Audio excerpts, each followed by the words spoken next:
任的 Hito 最大咖，熊大会的 Eric 周兴哲，嗨，新年快乐！后面有很多关于我们想要知道你的第一次 ，OK， 你自己随机翻，有4个问题，4宫格。好，那我们就先来。你怎么这么对我这么好？我就最想听这个。他们刚刚本来是打开的，我说不行，要关起来，让你不知道。所以第一次谈恋爱什么时候啊？我第一次，我想一下哈。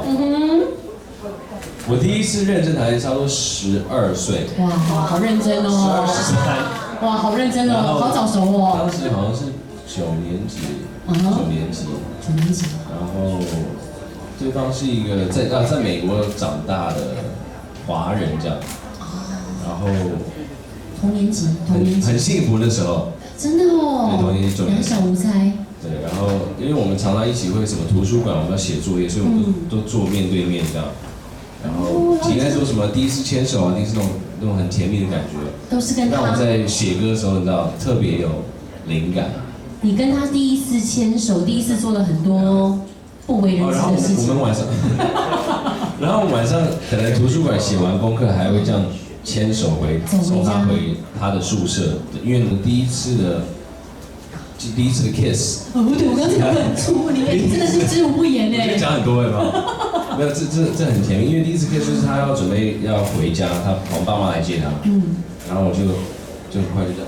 就偷亲一下。对，然后他就跑走了。然后我就很开心这样走回宿舍，就想说哇塞，初吻解锁。对，然后回宿舍就跟我说男生朋友开始嗨翻，这样，bang，耶，我听到了 ，my first kiss。刚刚也说了跟邓紫棋一起去拍 MV 嘛，然后发生什么样有趣的事？有趣的事情吗？我先不讲太多，因为他可能之后自己也要宣传他的东西，但他非常的娇小，很可爱，然后很亲切，很 easy to talk to，对他非常尊敬。然后这次可以跟他合作，其实我是他专辑唯一的一个合唱，我自己看到也有点很惊讶。那我一直其实很希望有这种男女对唱的情歌，大家可以再去 KTV， 你知道好好的唱一波，所以大家也多多支持我们的歌，别勉强。就跟他竞争第1名，真的有跟他讲说，哎，第1名让给我这样。有，我跟他讲，我开玩笑，我就说那个第1名已经做一阵子了，我们先换一下吧。那他说什么啊？他就笑啊。他没有让给你的意思。他没有让的意思，他就哈哈哈哈。就没了。刚分享那么多第一次恋爱居然这么早哎。还蛮早，我还蛮早熟的。你很早熟，而且你很主动。我其实小时候还蛮被动的，对，我是从被动慢慢学习，然后最后发现，如果你喜欢一个人，你真的你要主动去追求，要不然对方永远都不会知道，对。可是你这样突然亲他当下如果他拒绝你，应该怎么办？然后很尴尬。没有，因为我们当时已经算是男女朋友，所以也不会突然。